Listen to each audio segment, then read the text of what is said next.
Hola, buenos días. Hola, ¿cómo están? Buenos días. Hola, Bien. Ali, tanto tiempo. ¿Falta Juan Carlos, Marce? Ya está. Estoy buscando. Ese así, yo lo vi. Juan Carlos, así solito, ¿verdad? Aquí estamos. Ya.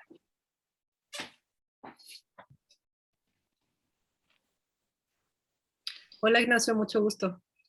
Hola, ¿cómo estás? Solo nos conocemos por correo. Ahora nos vemos. ¿Todo bien?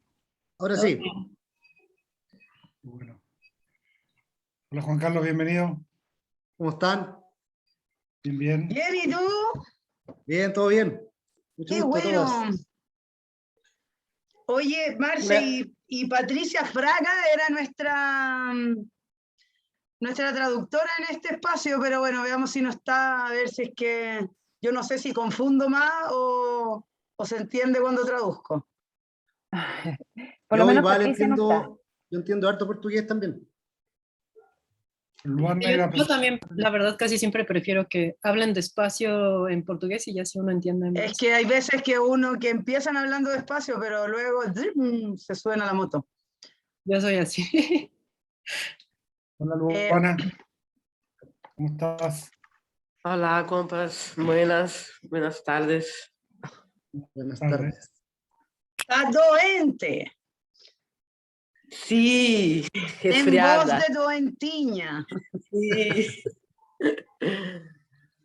Una brasileña en Uruguay. Es eso. ¿Você mora lá? Sí, moro em Montevideo. Estou haciendo mi doutorado acá. Ah. Sí. Então, portuñol é bem-vindo. Sí. Bien. Entonces, muchachos, les contamos que tuvimos algunos, el chat fue interceptado por los zombies, no. El chat fue interceptado por unos hackers, así que estamos solo tenemos el chat para los panelistas, pero solo preguntas y respuestas para todos, porque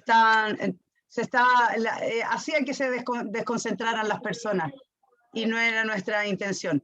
Entonces, básicamente para que podamos concentrarnos en eso. Hubo un mal uso del chat.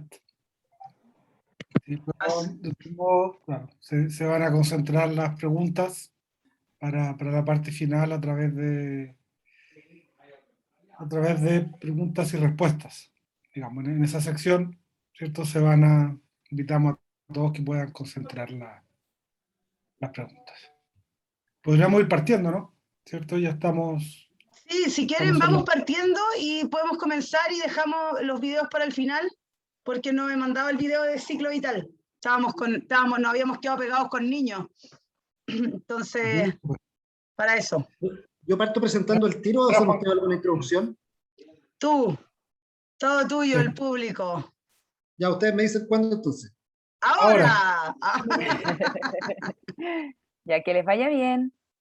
Sí, Vale, éxito. Cualquier cosa estamos aquí para apoyarlo en lo que necesiten. Gracias.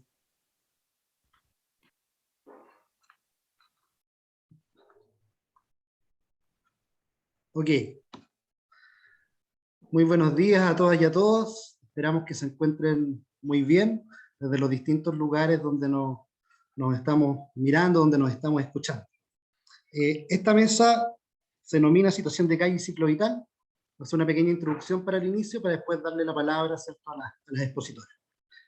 El Centro de Investigación e Incidencia para la Superación de la Situación de Calle en América Latina, CISCAL, con la colaboración de la Corporación Nuestra Casa, Corporación Moviliza, Acción Solidaria del Hogar de Cristo y el Doctorado en Trabajo Social de la Universidad Alberto Hurtado, organiza la Conferencia sobre Situación de Calle en América Latina 2021. A nombre de todas estas organizaciones les damos las gracias a todas y todos quienes estarán compartiendo sus trabajos y reflexiones sobre la situación de calle durante esta semana, así como a todas y a todos quienes participarán de las 14 mesas que tendremos. La Conferencia sobre Situación de Calle en América Latina 2021 busca contribuir a la discusión e intercambio de conocimientos sobre la situación de calle en América Latina, a través del encuentro de investigadores e investigadoras y profesionales dedicados al trabajo con esta población en el ámbito público y privado. Durante toda esta semana escucharemos presentaciones de investigaciones, sistematizaciones, ensayos y experiencias de distintos países y ciudades latinoamericanas. El registro de todas las presentaciones y mesas estarán posteriormente en el sitio web de Siscal dentro de las próximas semanas. Como les decía, esta mesa abordará la temática de situación de calle y ciclo vital, y para eso tendremos expositoras en este caso, desde México, Chile y Brasil. Primero escucharemos cada una de las exposiciones de las presentadoras y dejaremos las preguntas para el bloque final, y para eso les pedimos que vayan dejando las preguntas en el chat. Bueno, para dar inicio entonces a las presentaciones, damos una muy cordial bienvenida a Ali Ruiz, del Instituto de Investigaciones Sociales de la Universidad Nacional Autónoma de México. Su presentación se titula Evidencias fisiológicas de la desincronización entre la edad biológica y la edad cronológica de jóvenes en situación de calle en la Ciudad de México. Por tanto, Ali, muy bienvenida, te damos el espacio y quedamos muy atentos. Muchísimas gracias, Juan Carlos. Yo te pido por favor que cuando veas que me faltan unos 5 minutitos me avises con la voz porque me desconcentro del chat, entonces se me puede pasar el tiempo. Perfecto, yo voy marcando los tiempos. Quiero respetar el tiempo de mis compañeras. No es falta de respeto, es que uno se emociona con su tema y quiere La pasión. seguir hablando Sí. y hablando, entonces más vale que me limiten. Ok, tenemos 15 minutos. Quiero agradecer a Isabel y a Ignacio por la oportunidad de presentar mi trabajo acá y obviamente por la organización de un evento que ha estado interesantísimo. Y bueno, como ya dijo Juan Carlos, yo voy a hablar de este tema que es evidencias fisiológicas de la desincronización entre la edad biológica y la edad cronológica de jóvenes en situación de calle en la Ciudad de México. Y el primer aspecto es referirnos a este concepto de juventud, ¿no? Entonces, según la Organización de las Naciones Unidas, jóvenes son las personas con edades comprendidas entre los 15 y 24 años de edad, es decir, es una definición cronológica basada en la edad cronológica de las personas, ¿no? Y es evidentemente variable, particularmente en México, la ley del Instituto Mexicano de la Juventud amplía el rango y comprende a las personas que están entre 12 y 29 años. Pero básicamente en lo formal, pues es un criterio cronológico. Sin embargo, en la práctica, digamos en el mundo real, la juventud en verdad implica un periodo de tránsito entre la infancia y la adultez. Y por lo tanto, si bien conlleva la noción de inmadurez biológica, esta no es primordial. Está supeditada a las imposiciones culturales y a las expectativas sociales generalizadas sobre los rasgos de ingreso al mundo adulto. Es decir, para hablar de quién es joven, es quien ya no es un niño y quien ya es un adulto, ¿no? Y eso evidentemente varía de una sociedad a la otra. En nuestra sociedad, así de una forma muy general y muy simplificada, podríamos decir que el límite superior del periodo de juventud, o sea, es decir, el ingreso al mundo adulto, comienza con la formación de una familia propia, con una conformación de una unidad doméstica distinta del núcleo familiar, cuando la persona culmina el proceso de educación formal o cuando ingresa al mercado laboral formal, ¿no? Digamos que en lo general la norma, como establece que alguien es adulto, es cuando se separa del núcleo familiar del que viene y crea el suyo propio con todas estas implicaciones. Y bueno, me enfoco en los jóvenes porque en la Ciudad de México, este es el último censo medio confiable que tenemos, que es el de 2017, se encontraron que había 2.754 personas en situación de calle. Como ven, el 82.66% son hombres y la mayoría están justamente en este rango de edad de la juventud. Entonces, la mayor parte de las personas en situación de calle, y eso también lo conocemos cualitativamente, independientemente de los números del censo, es que son hombres y son hombres jóvenes. Sin embargo, aunque cumplen con el criterio formal de la edad cronológica, lo que vemos es que no cumplen con el criterio social, ¿no? Que permite el ingreso al mundo adulto. Porque la reproducción biológica, en el caso de las personas en situación de calle, no siempre conlleva la formación de una nueva unidad doméstica. Ellos, la mayor parte, salieron a calle desde mucho antes, casi desde niños o desde adolescentes, y entonces al momento de salir también desertan de la educación formal, no dejan la escuela. Por lo tanto, tampoco jamás van a cumplir con ese criterio de titularse, ¿no? De acabar una carrera e ingresar, digamos, culminar con el proceso de educación formal. Y la actividad, digamos, económica que llevan siempre está asociada a la supervivencia, ¿no? Entonces son actividades que se llevan a cabo en la informalidad, incluso en la ilegalidad, por lo tanto tampoco van a cumplir con ese criterio de ingresar al mundo laboral formal. Entonces, en general, ellos mismos, por su autodesignación, se hablan de sí mismos como chavos de la calle, es decir, asumiendo que efectivamente ya no son niños, porque ya no cumplen con el criterio cronológico de ser niños y tampoco son adultos, ¿no?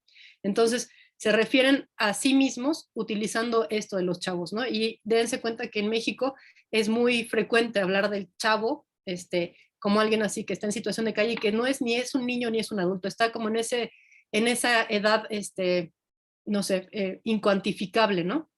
De alguien que está en un tránsito permanente y que no acaba de consumar un proceso. De hecho, no se conoce cuál es el proceso. Pues bueno, pongo ahí ese chavo que todo el mundo conoce en el sur y que nos hace famosos a los mexicanos. Entonces, además de esta diferencia entre la edad cronológica y la edad social, hay otra diferencia que se da entre la edad cronológica y la edad biológica. La edad cronológica es este lapso que va desde la fecha de nacimiento de la persona hasta el momento actual, generalmente contada en número de años, ¿no? La edad que uno tiene. Pero además en antropología se habla de la edad biológica, ¿no? Que se determina por el estado funcional interno. Entonces es un concepto más bien fisiológico, no cronológico, que informa sobre el envejecimiento de células, tejidos, órganos y sistemas. Entonces podemos hablar de alguien que, incluso coloquialmente, ¿no? Podemos hablar, no sé, de Jennifer López o así, gente que cronológicamente tiene una edad y fisiológicamente tiene otra. Y esto está evidentemente asociado al aspecto anterior de su estatus social. Entonces, hay muchas investigaciones que comprueban que la gente que tiene un estatus social alto tiende a tener una desincronización entre la edad cronológica y biológica que favorece la biológica sobre la cronológica. O sea, aparentan y tienen fisiológicamente una edad menor que la que tienen cronológicamente respecto al promedio de nuestra especie. Y lo contrario, en el caso de las personas que tienen pobreza o pobreza extrema, la salud evidentemente va mermando y entonces hay un envejecimiento fisiológico independientemente de la edad cronológica. Y en el caso de las personas en situación de calle, esto es sabido. Es decir, existe literatura científica que comprueba que hay un envejecimiento prematuro. Yo no sé si ustedes conozcan alguna investigación en América Latina, en países latinoamericanos. Yo la verdad lo que conozco, desafortunadamente, es solamente literatura anglosajona, digamos, europea también, y particularmente norteamericana, ¿no? Entonces, una reflexión aquí que quiero sembrar como paréntesis es esta de que por qué nos quedamos detrás produciendo información, ¿no? Si en el día a día, en la atención a las personas en situación de calle, nosotros atestiguamos también estos fenómenos, creo que es muy importante que nos obliguemos también a escribir, ¿no? A transmitirnos entre nosotros, no solo a través de congresos, sino de las revistas y de las publicaciones, porque un mayor conocimiento de los fenómenos nos permite una mejor intervención. Entonces, en esta literatura dice que las personas a los 50 años que se encuentran en situación de calle desarrollan síndromes y condiciones geriátricas médicas que se presentan en el resto de la población 15 o 20 años después. Entonces, en la literatura se considera a una persona en situación de calle que puede ser como un adulto mayor desde los 50 años, es decir, 15 años antes que las personas en situación de calle, que las personas que están domiciliadas, digamos, ¿no? Y también se sabe que evidentemente este estado de envejecimiento precoz, de un estado de fisiológico deteriorado, lleva también a una muerte acelerada. Entonces, igual en las investigaciones en Estados Unidos, se sabe que las personas en situación de calle mueren en promedio 12 años antes que el resto de la población. Entonces, un envejecimiento acelerado evidentemente lleva a una mortalidad también prematura. ¿Y cuál es la explicación para esto? La que yo adopto es una que viene desde las ciencias de la complejidad, que se puede encontrar en esos dos artículos que cito ahí abajo, de Ari Goldenberg, donde él habla del síndrome de fragilidad. Y el síndrome de fragilidad es un síndrome geriátrico que parte del supuesto de que el cuerpo, el organismo, hace un balance entre la energía incorporada y la energía invertida en el mantenimiento y reparación y reproducción del cuerpo. Entonces, evidentemente, una persona que se encuentra en situación de calle, en principio tiene pocas posibilidades de incorporar energía. La energía que incorpora está sumamente degradada, es decir, comen, por ejemplo, una dieta basada en carbohidratos, en grasas más que en proteínas, pero además es un modo de vida que es muy demandante de energía. Entonces, muy rápidamente se llega al imbalance, porque la energía incorporada es muy degradada y porque al mismo tiempo se requiere muchísima energía en el mantenimiento y en la reproducción del sistema, ¿no? Es decir, vivir en una situación constante de estrés, de carencia, etcétera, obliga al cuerpo a invertir mucho más y al mismo tiempo ellos tienen poco que invertirle. Esto normalmente queda compensado por lo que se conoce como redundancia funcional, es decir, otras partes del cuerpo cumplen con esa función cuando el cuerpo tiene un problema de degradación que no lo permite cumplir. Pero al final del tiempo se van acumulando daños sin reparar hasta que se pierde la redundancia y entonces ya se queda la función sin poderse cumplir. O sea, el cuerpo ya no puede llevar a cabo esas funciones, ¿no? Y entonces ahí vemos que hay evidentemente el tiempo acumulado fomenta que, o sea, es decir, la edad cronológica y la edad biológica, las dos ahí digamos, coinciden en que hacen que sea más propensa la persona a tener el síndrome de fragilidad, ¿no? Que consiste en la pérdida de adaptabilidad y de resiliencia, o sea, que la persona ya no puede adaptarse al medio y ya no puede responder a todas las demandas que tiene el medio para su supervivencia. Entonces, lo que atestiguamos acá es la diferencia entre la edad biológica y la cronológica, porque alguien que vive en este medio, aunque tenga una edad cronológica joven, como ha estado en esta situación de imbalance durante mucho tiempo, puede presentar la incapacidad de adaptación y de resiliencia que presentan los cuerpos envejecidos cronológicamente, independientemente de la edad, ¿no? Y por lo tanto, una mortalidad prematura, que también en la literatura existe muchísima evidencia de esto, ¿no? ¿Qué es lo que nosotros hicimos? Fue comparar, esto aquí que les presento acá es el resumen de varias investigaciones que se llevaron a cabo sobre la misma premisa. Y lo que hicimos fue comparar a un grupo de estudiantes de la universidad, que son chavos que tienen la misma edad cronológica, es decir, son jóvenes, y jóvenes en situación de calle. ¿Cuál era la diferencia? Básicamente la situación de calle. O sea, nuestros alumnos no eran atletas de élite ni nada, ¿no? Simplemente son chavos que quisieron participar y las personas en situación de calle no tenían comorbilidades diagnosticadas ni tenían algún padecimiento médico ya diagnosticado. Entonces realmente la diferencia pues son circunstancias sociales, ¿no? En el modo de vida. Hicimos primero que se llama, es un dinamómetro que se aprieta, es una prueba que se llama fuerza de prensión manual y que mide la fuerza general muscular. De hecho, se utiliza, por ejemplo, para pacientes que se están recuperando de enfermedades porque dice qué tan restablecida está la salud generalizada del cuerpo. Y este es muy útil porque ya existen parámetros que hay asociando la edad y el peso para saber cuánto es el promedio en un cuerpo sano versus un cuerpo que está enfermo, ¿no? Entonces, lo que los chavos, los jóvenes, de acuerdo a la edad y el peso, deberían más o menos de haber dado, era de 44 a 42 kilos, ¿no? Ese debería de haber sido. Y lo que dieron fue 34. Los jóvenes, que eran estudiantes, dieron 50, y los adultos mayores con envejecimiento normal, 38. Entonces, lo que encontramos es que las personas, los jóvenes en situación de calle, estaban no solamente más cerca de los adultos mayores, sino que incluso peor que los adultos mayores, ¿no? Entonces, vemos que no solamente reflejaba datos de envejecimiento prematuro, sino de envejecimiento en condiciones adversas. Otro que hicimos que sigue la misma hipótesis fue sobre la marcha. La marcha es el intervalo entre los pasos. Y entonces se colocan aparatos sensores en las personas y se va registrando la velocidad y también la ruta de su marcha, ¿no? Entonces hicimos igual con jóvenes, con adultos mayores y con jóvenes que están en situación de calle. Se hacen estos registros de los intervalos y lo que encontramos es que los jóvenes estudiantes tenían una mayor complejidad y los jóvenes en situación de calle, en cambio, era aleatorio el andar, ¿no? Ustedes pueden verlos, a simple vista se ve como las personas no caminan con normalidad, independientemente de su edad, pero ya cuando uno hace los estudios matemáticos, se puede ver cómo su caminar es aleatorio, ¿no? Mientras que los de los adultos mayores se vuelve al contrario, más regular y menos complejo. Entonces, esto otra vez está asociado a un fenómeno que vemos aquí en la Ciudad de México, que es la mortalidad asociada a los atropellamientos. Porque quien, por ejemplo, conduce un auto hace una predicción de qué tan rápido la persona va a caminar y en qué dirección, y este caminar, que es un caminar evidentemente con problemas motrices muy preocupantes, pues hace que la predicción no sea adecuada y entonces sufran atropellamientos, y esta es una de las causas de muertes muy frecuentes de personas en situación de calle en la Ciudad de México. Otro que sigue el mismo tenor es estudiar otra vez a través de sensores las series de tiempo cardiorrespiratorias. Entonces, desde la perspectiva de la complejidad, se sacan estas gráficas que les muestro aquí a la izquierda, y entonces normalmente uno pregunta, ¿no? Para fomentar la interacción, ¿cuál ustedes piensan que es la serie de tiempo de un corazón sano? Y la gente siempre piensa que es la que se ve más regular.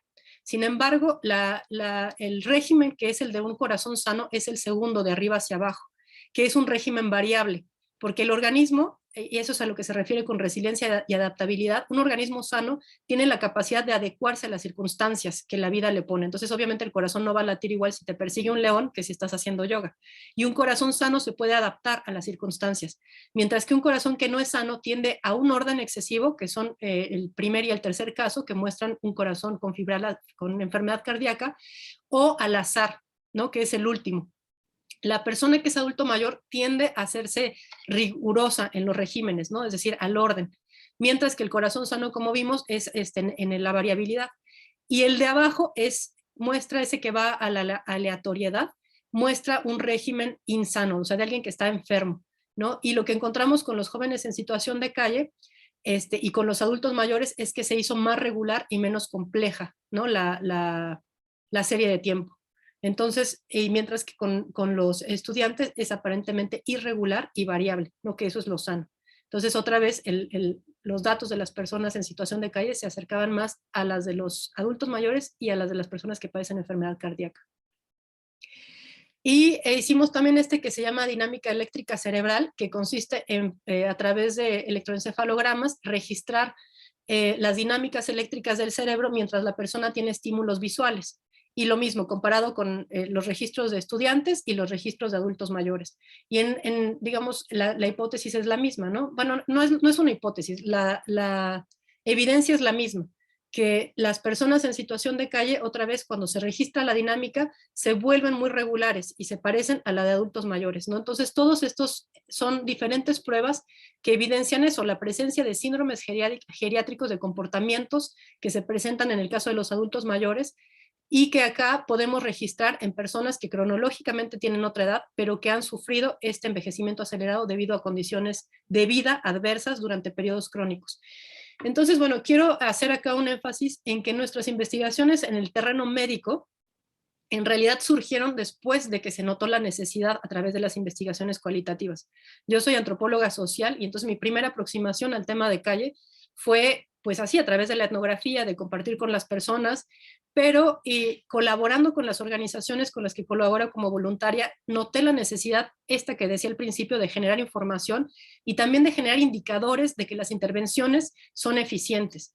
Y buscando esos indicadores objetivos, cuantificables, evidentes para todas las personas, fue que me acerqué al terreno de la antropología médica. Porque cuando uno muestra, por ejemplo, con los dientes o con los experimentos que mostré anteriormente, que las personas no solamente viven mal, sino que su cuerpo puede atestiguar que estas condiciones, también podemos mostrar cuando una intervención es eficiente porque la persona tiene un estado de salud mejor. Entonces eso genera... Disculpa, quedan 5 minutos. Sí, casi termino. Hasta voy a regalarles algunos minutos a los siguientes. Los indicadores biomédicos, marcadores biomédicos en el cuerpo, nos permiten, dar ejemplos concretos de cómo la vida en situación de calle afecta a las personas y en el riesgo en el que está su salud. Y por el otro, cuando una intervención es buena porque mejora su estado de salud y abre posibilidades, por ejemplo, para que la persona, si así lo quiere, transite a otra forma de vida, no pueda conseguir un trabajo, pueda socializar mejor, etc.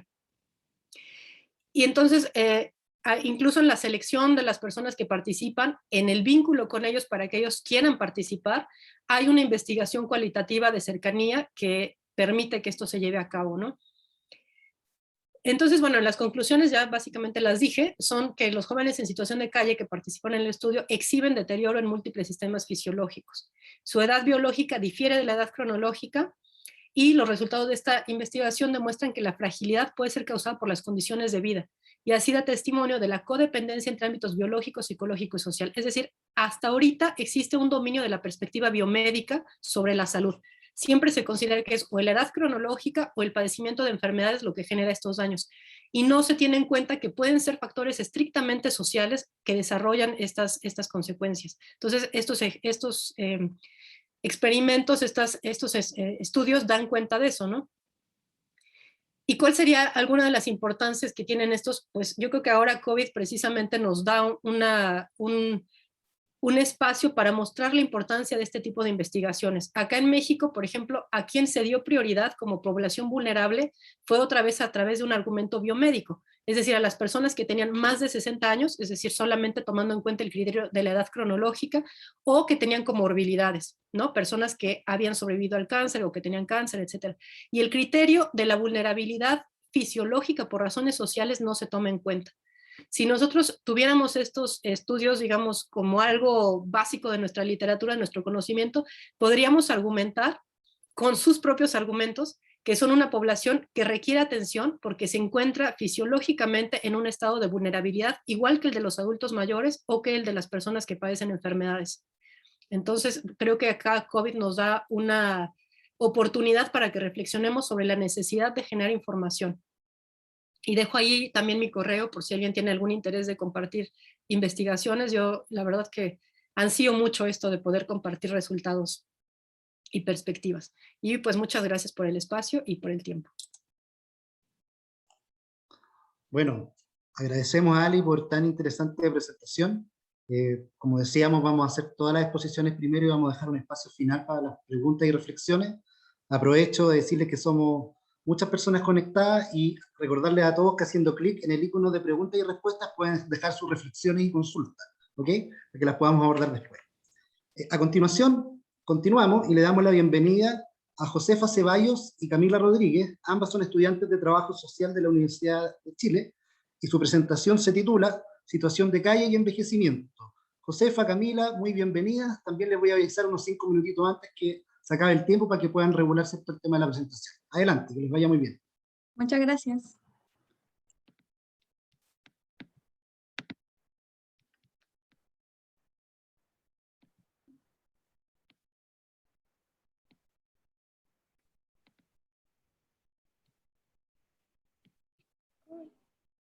Ahí sí, disculpen, ahora va la presentación. Perfecto, ahí se ve bien. Ya. Buenas tardes a las y los presentes. Como bien se dijo, nosotras somos Josefa Ceballos y junto a mi compañera Camila Rodríguez, este año estamos trabajando en el núcleo de innovación en políticas públicas, específicamente con personas en situación de calle, y bajo esto es que se encuadra nuestro trabajo de ciclo vital y envejecimiento en calle. Bueno, dentro de lo que hablaremos ahora, primero daremos una contextualización de la vejez en Chile, seguido de hablar sobre trayectorias en calle, luego aspectos a considerar en las intervenciones para esta población, y finalmente daremos a conocer proyecciones de vida y el rol del Estado en esta temática. Según datos otorgados por el último censo del 2017, en Chile hay 2.003.256 adultos mayores, lo cual corresponde a un 11,4% de la población total chilena. Dentro de ellos, 55,7% son mujeres y 44,3% son hombres. Cabe mencionar que el censo es una medida de recuento nacional que no incluye a las personas en situación de calle. Sin embargo, dimos cuenta de esta información para un contexto sobre esta población. Ahora bien, en cuanto a la población en situación de calle, las personas en situación de calle son aproximadamente 16.573 personas, según el último catastro de personas en situación de calle que se realizó en el 2015. Donde son 15,7% son mujeres y 84,3% son hombres. Además, dentro de esta población, aproximadamente el 20% son mayores de 60 años, es decir, adultos mayores. Cabe mencionar que desde un estudio desde la CIPEM, la media nacional de edad de la población chilena es de 35,8 años, mientras que según el segundo catastro de personas en situación de calle, la media de la edad de personas es de 44 años, lo cual se identifica una diferencia de las edades. Bueno, a partir de estos datos es que se identifica un particular envejecimiento de la población en calle. Es por esto que nos surgió la importancia de estudiar y analizar los aspectos que conllevan esta etapa de la vida, sobre todo al encontrarse en situación de calle. Cabe mencionar que en Chile hay población envejecida. Esto quiere decir que se ha alterado la composición por edades en la población y se registra un aumento sostenido del número de personas del tramo de 60 años y más. Esto se le denominó transición demográfica. Esto quiere decir que en una primera instancia se registró un descenso de la mortalidad y alta natalidad, determinando así un crecimiento de la población. Luego, con el paso del tiempo, la población no siguió en aumento, o bien fue muy poco, y ya que bajó la natalidad. Además, que siguió descendiendo la mortalidad de las personas. Esto según un estudio de la gerontología de la UCHI. Bueno, en cuanto al ciclo vital, la vejez significa de por sí una etapa compleja para estas personas, debido a la disminución de ciertas capacidades de todo tipo y dificultades presentadas en esta etapa. Una de ellas es la reducción del ingreso económico, debido a la salida del mercado laboral. Este factor incide en el diario vivir de las personas y su autonomía, además del hecho de ser activo y poseer proyecciones de vida. En este sentido, destacamos un punto que influye en esta complejidad de la vejez que mencionamos, el cual son las pensiones, las cuales suelen ser considerablemente más bajas al sueldo percibido cuando se trabajaba. El promedio en Chile de pensión fluctúa entre los 259.000 pesos. Sin embargo, este es un promedio y puede ser menor, como también mayor. Estos serían entre $330 aproximadamente. Otro dato relevante, y es que Chile se sitúa al final de la lista de los países de la OCDE con pensiones más bajas. También nos gustaría mencionar que existen personas que nunca ingresaron al sistema de pensiones, o también que no cotizaron, por lo que no cuentan con ahorros para sustentar su vivir al dejar de trabajar. Y para estas personas existe una ley de pensión básica solidaria. Uno de los requisitos para entrar a esta pensión es pertenecer al 60% más pobre de la población determinado por el puntaje de focalización previsional, el PFP, el cual es necesario estar inscrito en el registro social de hogares. Sin embargo, este sí cuenta con un anexo calle que caracteriza a la población en situación de calle, y con esto se logra que quienes se encuentren en esta situación puedan ingresar al sistema de protección del Estado. Cabe mencionar también que esta pensión fluctúa entre los 164.000 a 176.000 pesos chilenos, que serían aproximadamente $209 a $224. De esta forma se podría asumir que la incidencia de los bajos ingresos percibidos por la población adulta mayor, con el riesgo de quedar en situación de calle, debido a la incapacidad de poder solventar el gran gasto que significa el arriendo y mantención de una vivienda.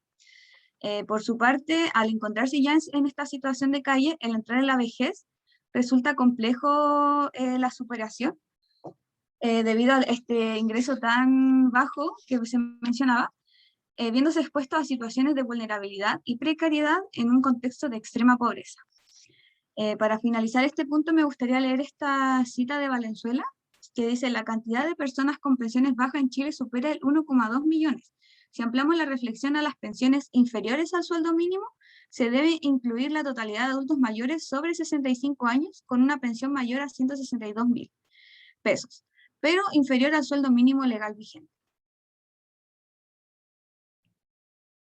Tal como sostenía mi compañera, existen diversos factores que podrían llegar a complejizar una superación de la situación de calle, dentro de los cuales nos parece un punto relevante las trayectorias en calle que poseen las personas. Esto quiere decir a los periodos en que se han sido afectados por el sinhogarismo, eventuales superaciones y reincidencias, accesos a programas o servicios de apoyo, entre otros.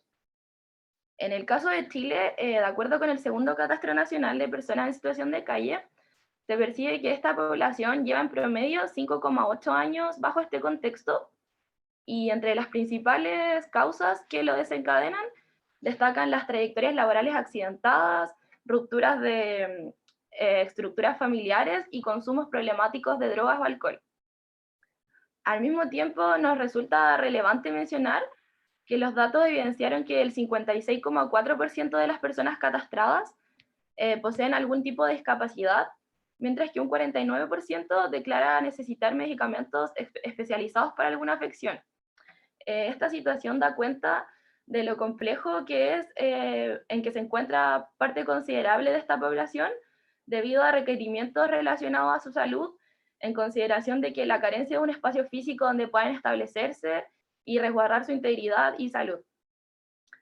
Retomando el tema de los periodos en que las personas se han visto bajo contexto calle, se considera que quienes cuentan con trayectorias más largas, o también conocido como calle dura, poseen un mayor nivel de dificultad en cuanto a la superación, debido al arraigado que podría encontrarse la situación de calle a sus vidas, además de la dificultad asociada a la restitución de derechos básicos, ya que al ser estos tan profunda y sistemáticamente vulnerados, se desencadena el hecho de no sentirse poseedor de estos derechos.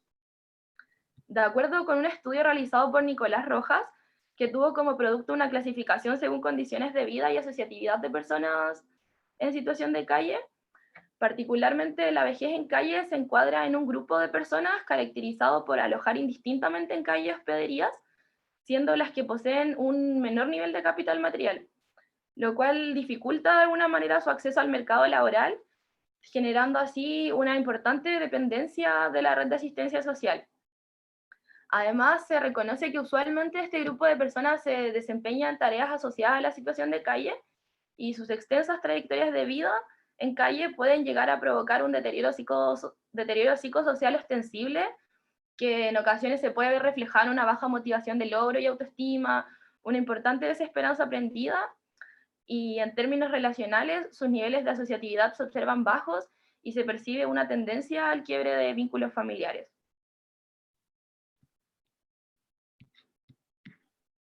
Bueno, ahora nos gustaría mencionar algunos aspectos a considerar en las intervenciones hacia esta población, ya que bajo el contexto de vulneración en que se encuentran, se podría y se tiende a veces a infantilizar a la población adulto mayor. Dentro de este punto es que consideramos relevante destacar que las lógicas de protección social son diferenciadas según las diferentes etapas de la vida.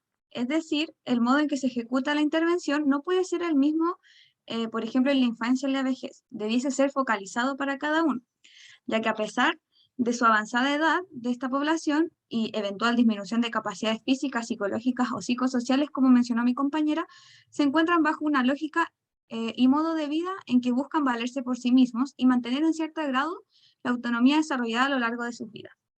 Es por esto que resulta importante el hecho de graduar los niveles de involucramiento por parte de las y los profesionales que trabajan con este grupo etario, promoviendo una intervención respetuosa donde los usuarios desempeñen un rol protagónico dentro de sus procesos, así también en la intervención a realizar, ya que diversos modos de acompañamiento, seguimiento e intervención pudiesen, tanto consciente como inconscientemente, desencadenar una infantilización hacia las y los adultos mayores. Bueno, entendiendo la infantilización como un tipo de manifestación de violencia psicológica que afecta emocionalmente a personas mayores, a medida que desvaloriza sus capacidades físicas y mentales, provocando una prematura pérdida de la independencia y autonomía que podrían llegar a significar el desarrollo de una depresión, baja autoestima o incluso una producción de una imagen negativa y desvalida de ser adulto mayor. Bueno, dentro de este concepto, a su vez se puede señalar las actitudes paternalistas que podrían llegar a surgir, que puede verse manifestada desde el modo de habla hacia los adultos mayores, hasta acciones que anulan la autonomía y reducen la capacidad de acción. Dentro de este término se puede identificar el elder speak, el que se refiere a una forma de comunicación infantil, además de los términos que suelen ocuparse en referencia a la población envejecida, los cuales son como abuelito, viejito, entre otros.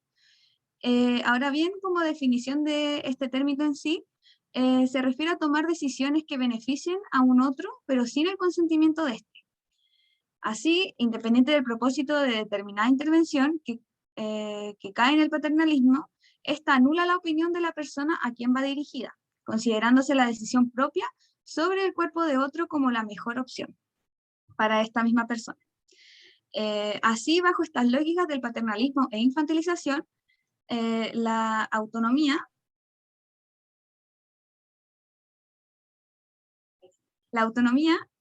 queda desligada de las capacidades de los adultos mayores, donde generalmente se toman decisiones por ellos y se realizan acciones que ellos aún pueden hacer y que no requieren apoyo. Así se entiende autonomía como el derecho referido a la facultad que tienen las personas para decidir sobre sus propios asuntos, en especial sobre su propio cuerpo.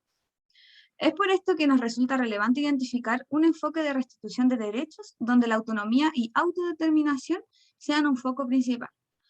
claramente en medida que le sea posible a la persona mayor realizar sus actividades. Así, los adultos mayores sean protagonistas y gestores del hacer valer sus derechos, además de la autodeterminación necesaria para lograr la superación de la situación calle. Para finalizar este punto, me gustaría leer esta cita. La autonomía como derecho va en contravía del paternalismo y por ello exige a los profesionales no intervenir sin el consentimiento de la persona sujeto de atención. Así dicha intervención sea en su beneficio. A modo de reflexión, un elemento en el que nos gustaría adentrarnos es el rol del Estado en relación a la significancia y dificultades asociadas a la vejez, y particularmente a esta etapa bajo contexto calle, como lo hemos visto a lo largo de esta presentación.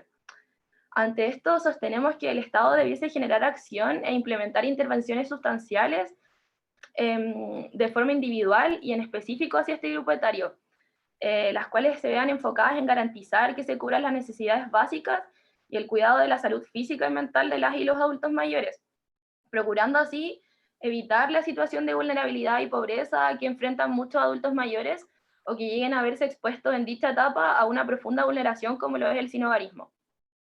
En esta línea nos resulta interesante destacar los aportes desarrollados por Filgueiras, donde se refiere a 4 esferas de acceso al bienestar y protección social, siendo estas en primer lugar la familia, seguido por el mercado, el Estado y la sociedad civil o comunidad. Bajo esto, Filgueiras sostiene que la asignación de bienes y servicios está sentada principalmente sobre estructuras y dinámicas familiares. Sin embargo, gran parte de los adultos mayores en calle no siempre tienen una familia constituida o bien poseen vínculos familiares quebrados, evidenciando fallas en la estructura familiar y desencadenando la ausencia de un rol de cuidado hacia ellos. En este sentido, se puede señalar un abandono por parte de las esferas mencionadas, ya que en primer lugar, las familias no suelen hacerse cargo considerando la tendencia al quiebre de vínculos familiares, seguido de que el mercado tampoco se hace cargo debido a la condición de no ser productor ni consumidor de bienes de este grupo, mientras que por otro lado el entorno social o las comunidades suele hacer vista gorda a esta realidad en las bases de la exclusión, prejuicios y discriminación, y finalmente se percibe un abandono parcial por parte del Estado, traducido en la ausencia de política pública y acciones sustanciales en relación a la promoción y protección de la vejez, y en particular también la baja atención otorgada a la erradicación de la situación de calle. Es así como puede llegar a desencadenarse este hecho al no contar con las redes de apoyo necesarias para enfrentar y vivir de manera digna y cubrir necesidades que trae consigo la vejez. Es por esto que nos parece relevante destacar la importancia de que los esquemas de protección social posean un enfoque en lo que refiere a la lógica del ciclo vital, además de considerar las particularidades de las necesidades que presentan los grupos de edad avanzada, debido a que, tal como se mencionó previamente, se percibe una transición demográfica donde las personas están viviendo más, lo que a su vez significa que se cuenta con ciertos requerimientos asociados a la vejez durante un periodo de tiempo más extenso. En esta misma línea, nos gustaría mencionar algunas propuestas realizadas por Valenzuela que nos hicieron reflexionar acerca de la necesidad y relevancia que constituye dentro de la temática. Josefa, Camila, les quedan 5 minutos. ¿Sí? Donde en primer lugar destaca el hecho de que se implemente un Ministerio de la Vejez, respondiendo así al envejecimiento de la población chilena, además del hecho de que parte considerable de este grupo etario vive en condiciones precarias, de vulnerabilidad, con bajos ingresos económicos y abandono estatal. Con esto sostenemos que el Estado debería velar por proteger sus derechos, traducido en una vejez digna, exenta de situaciones de extrema pobreza, donde a su vez se ha asegurado el derecho a la vivienda. Respecto a la reducción del ingreso económico como resultado de la inminente salida del mercado laboral y en consideración de en su gran mayoría las bajas pensiones, resulta esencial el establecimiento de un piso ético que busque de alguna manera igualar el monto mínimo de las pensiones percibidas al sueldo mínimo vigente, comprendiendo que los ingresos económicos de las y los adultos mayores no pueden ni debiesen verse reducidos al ingresar a esta etapa de la vida. Bueno, y como modo de cierre, nos gustaría señalar que el enfoque de ciclo vital y en particular el envejecimiento se reconoce como necesario para el desarrollo de la intervención, pero no necesariamente se encuentra incorporado. Es por esta que resulta de suma importancia generar discusiones profesionales y o interventores en relación a cómo abordar la temática a partir de sus propias experiencias con usuarias y usuarios de la tercera edad. A raíz de todo lo expuesto, sostenemos que el deterioro gradual de las condiciones de salud física y mental que conlleva el proceso de envejecimiento plantea enormes retos a la capacidad y voluntad también de los sectores sociales y el Estado particularmente en proporcionar sistemas coordinados de atención para así poder dar respuestas sustanciales a las problemáticas asociadas a la edad. Muchas gracias. Gracias. Ok, agradecemos a Josefa y a Camila por su presentación y damos paso a la tercera presentación de esta mesa. Le damos la más cordial bienvenida a Luana Maleiro. Ella es académica de la Universidad Federal da Bahía, en Brasil. Su presentación se titula La maternidad en la política de drogas, convertirse en una madre antiprohibicionista. Luana, te damos la palabra y también te voy a interrumpir 5 minutitos antes para que sepas que va a tener ahí unos 5 minutos finales para cerrar. Así que adelante. Gracias. Le pido Perdón. para compartir. Ignacio, Nacho, ¿vas a compartir tú la presentación? No está. Voy yo. Ya, tenemos apoyo externo, así que ahí vamos a apoyar a Luana.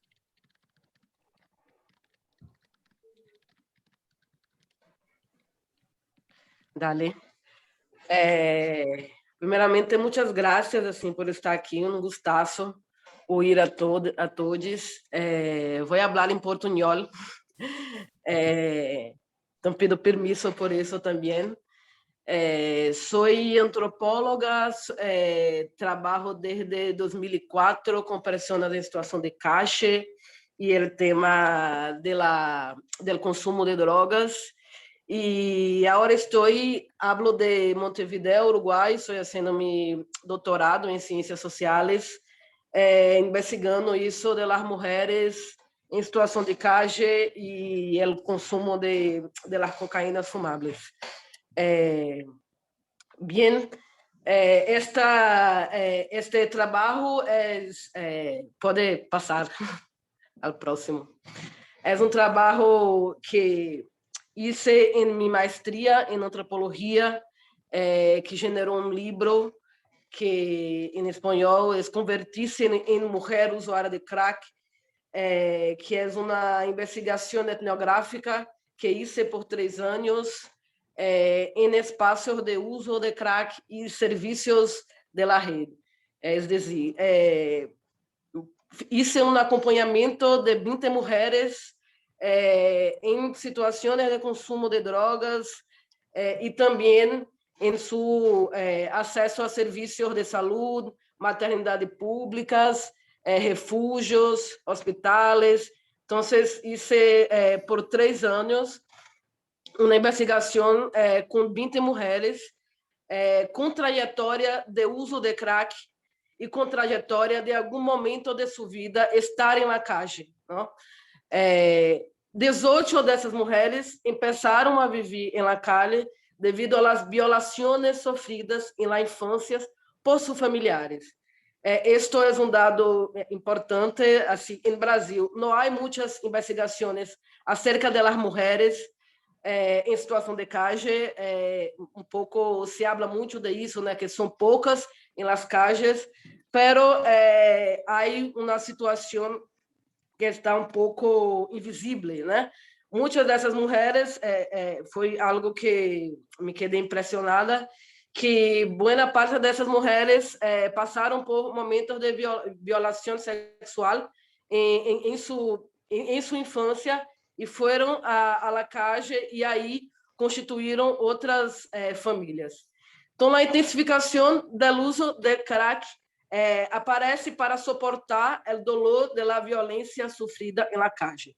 Então, minha investigação mirava isso, de como as mulheres saliam de uso problemático de crack e ingressavam em uso mais controlado, e como esse uso problemático apareceu ao longo de sua trajetória de vida.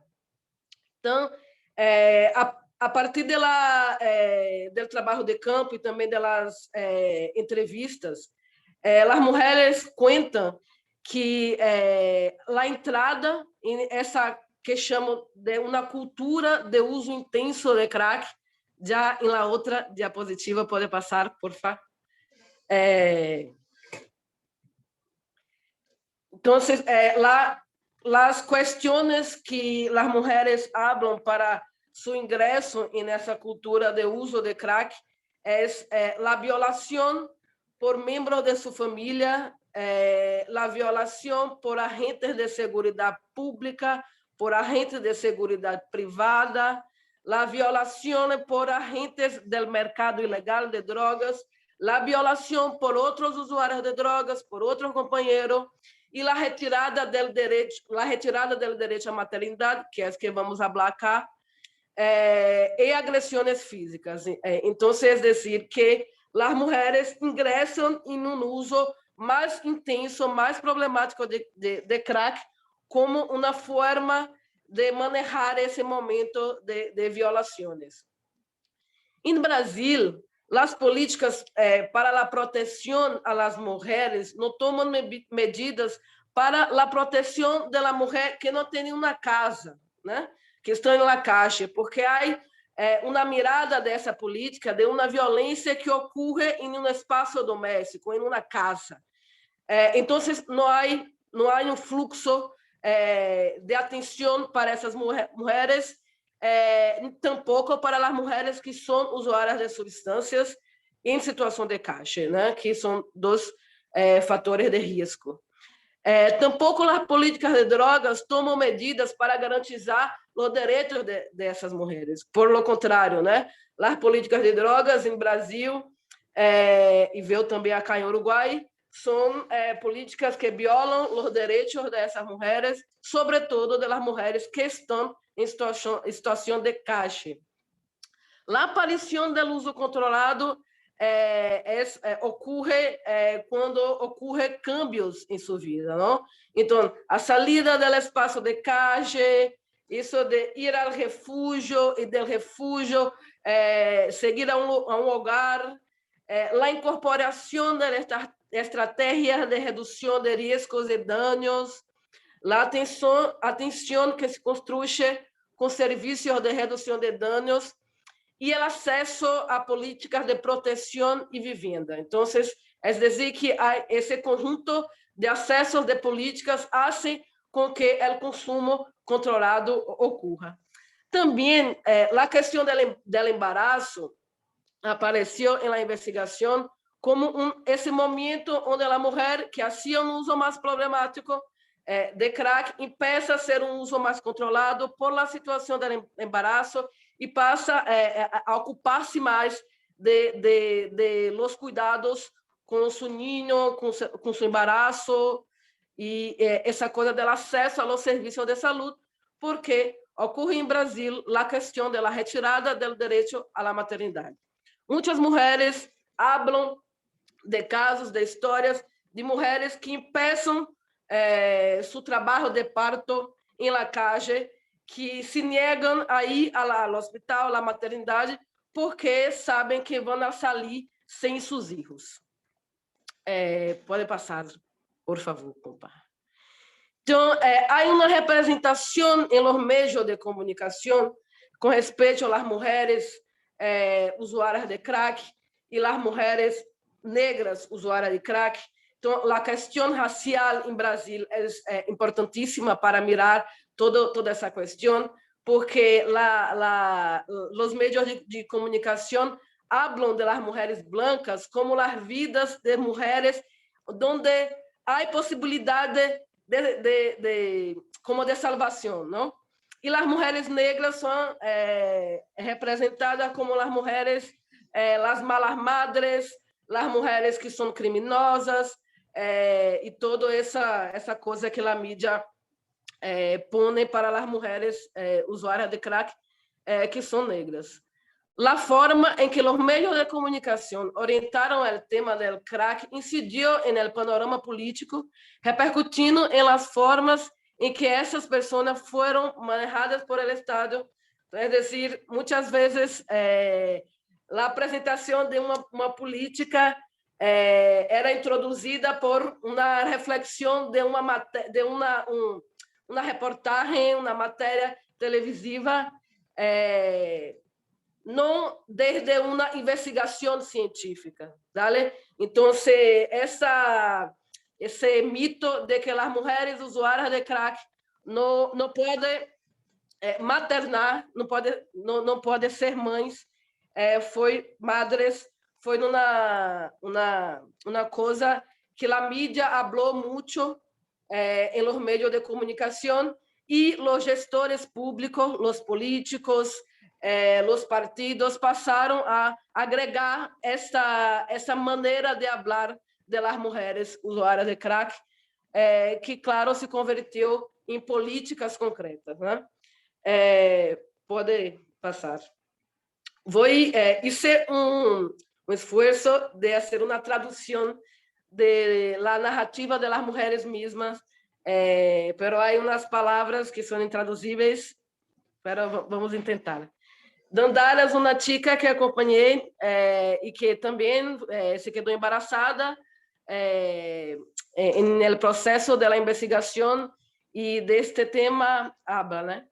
En el hospital le hacen los exámenes y descubren que el crack que fumaba se le pasó a su hijo. Así dicen, ¿no? Entonces, ninguna mujer que dé a luz con esa sustancia, el crack, puede salir del hospital sin la familia responsable. Si no, no le dejan salir. El Tribunal de Menores ya le espera en la puerta. O la mujer tiene una familia que se ocupa del niño, o perde a custódia depois de sair do hospital.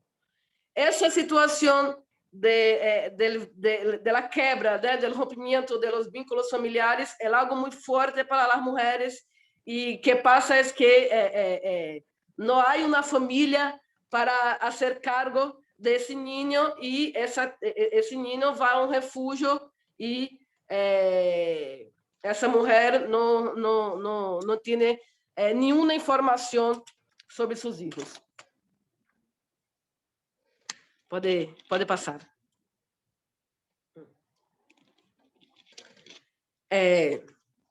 Catarina habla que é só descobrirem que estás em la calle e fumas crack que querem levar a seu hijo. Há várias histórias. Las mujeres vão a la maternidade pública para ter seus hijos e a justiça le toma. El que quiere darnos, tiene que darnos apoyo, ou nem sequer te pergunta se quer ou não quedar-se com o niño. Depois de que se levaram a meu primeiro filho, me volvi louca. Quando me quedei embaraçada, comecei a cuidar-me, mas e juro que queria sair desta vida. Tentei refúgio, tentei o programa Mi Casa Mi Vida, é um programa de habitação popular em Brasil, e nada.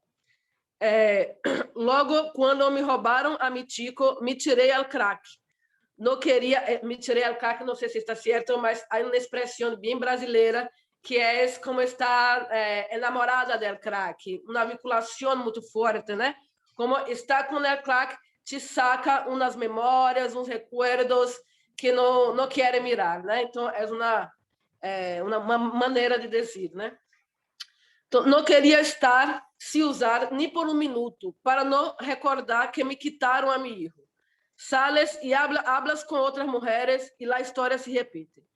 Quem pode suportar um dolor como este se envolver-se em uma louca, se convertir-se em uma saciseira, que é uma expressão bem brasileira que habla, pode ser pastosa acá em Uruguai, que é uma forma com muito prejuízo de se hablar de las mulheres que fazem um uso mais problemático de crack, não? Pode passar. E em meu trabalho, em meu livro, hablo pouco desse momento em nosso continente, onde que chamo de la era del pânico, a era del pânico de crack, a era del pânico de cocaína fumável, em todo o nosso continente, que empieza nos Estados Unidos, e que faz com que a política sobre drogas a política de drogas seja mais punitiva, não? Que haga controle mais violento de los corpos de las mujeres, sobretudo las mujeres que estão em situação de calle. Pode passar. Entonces, la era del pánico de las cocaínas fumadas es una era que pasamos a vivir cuestiones de violaciones de derecho a la maternidad, que es una cuestión de nuestro continente. Ahora, acompanho 2 casos acá em Montevideo de duas chicas que também perderam seu direito à maternidade são mulheres que estão em situação de calle, que não fazem mais uso de pasta, que estão tentando isso de ter seus filhos de volta, mas não há uma salida dessa situação, né? Que há fluxo de retirada desses niños, mas não há fluxo para o direito à maternidade, para garantizar esse direito. Em Brasil, a histeria social com respeito ao uso de crack por parte de mulheres embarazadas levou à adoção de medidas para separar a los recém-nascidos de suas madres, que já se encontravam na sala de maternidade. É decir, as mulheres estavam, nesse momento, dando à luz e não veiam mais a seus filhos, não podiam amamentar seus filhos ou ter qualquer contato físico, não? Só por, em primeiro lugar, por serem mulheres em situação de calle e também usuárias. Então, sendo de direito civil mais violado em nome de que chamamos de la guerra contra as drogas. E responde alarma chamado de los medios de comunicação sobre a suposta epidemia de crack. O problema era o crack e não as desigualdades socioraciais que marcam profundamente a países como o Brasil e que fazem com que essas mulheres hagam um uso mais problemático de crack. Então, temos aí alguns estudos de referência, pode passar, em específico na área médica. Pode passar, Inácio, por favor. Sim. Então, desde 1989, Helen Huth é uma investigadora de Filadélfia. Isso é montão de investigação nesse sentido. Então, elegí apenas um estudo para falar acá. Então, Huth encontra que os efeitos da droga não são tão graves em comparação com a pobreza, o que pode prejudicar o desenvolvimento infantil muito mais que o consumo de qualquer substância por parte da madre durante o embarazo, é dizer, o entorno familiar, as condições sociais, o acesso a los cuidados pré-natales são fundamentais para o desenvolvimento de los niños. O problema real é a pobreza e a falta de acesso a uma boa atenção, medicação e alimentos, não só a questão do uso de cocaína. Seu estudo é acerca do uso de cocaínas e suas variações, porque quando falamos de crack, falamos de cocaína, né? E uma outra maneira de fazer esse uso, que é da maneira fumada. Luana, outro quedan estudo, 5 minutos. Sim. Outro estudo que é um estudo realizado por uma médica brasileira, uma belíssima médica de Rio Grande do Sul, que vem desde 2004 fazendo investigações, estudando o uso de droga durante o embarazo, encontra que os bebês expostos ao crack durante o período fetal não necessariamente nascem dependentes da droga. E para a investigadora, hasta agora, não há evidência de que se desenvolvam na abstinência, né? Se habla disso também para justificar a separação de madre e niño. Gabriela também habla de que isso é uma investigação em 94 também, que habla de la evidência de que temos que a separação madre-bebê provoca problemas em el desenvolvimento neurocognitivo del niño.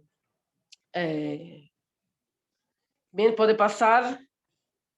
Já estou... essa investigação se convertiu também em uma agenda política, em uma organização política.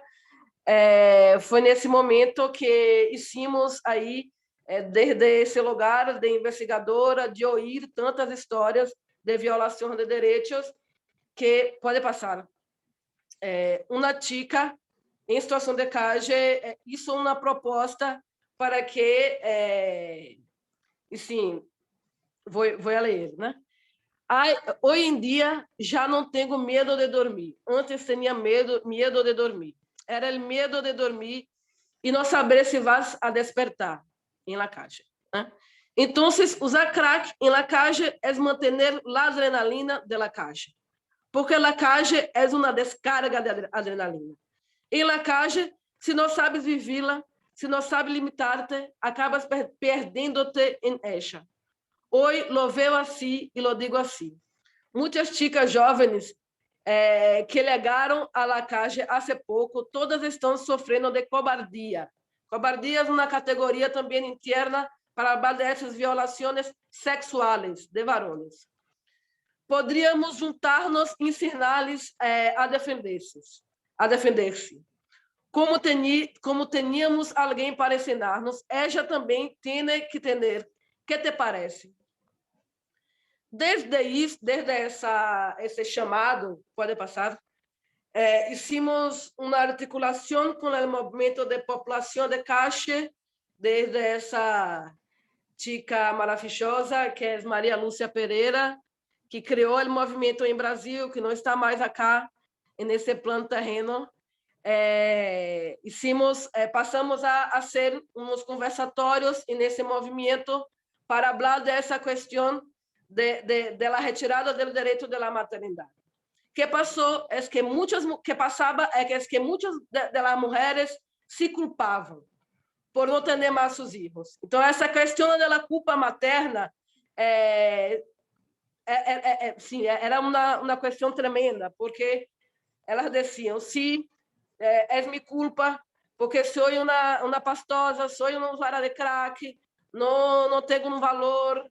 E nosso trabalho com o movimento da população de calle foi a ser giro, né? Uma outra mirada, falando dessas questões mais estruturais, do racismo, das desigualdades, e dizendo: não, tienes seu direito à maternidade, mas temos que elaborar pouco para isso, não?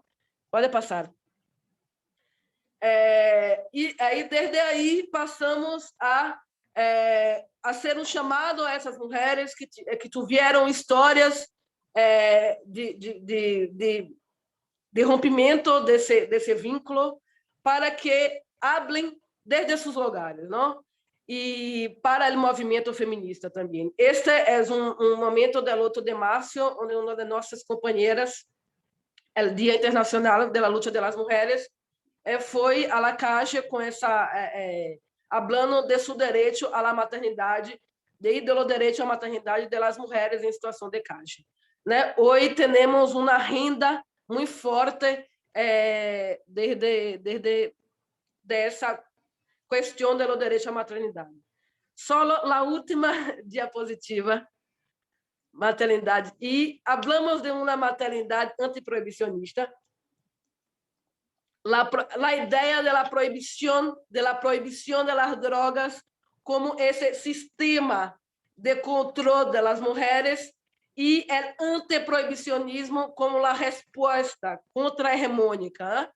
Y esa afirmación de que sí soy madre, sí soy usuaria de drogas y no soy menos madre por eso. Entonces pasamos a manejar essa questão desde o movimento a partir dessa categoria, dizendo que outras maternidades são possíveis, mas não é fácil, há que lutar.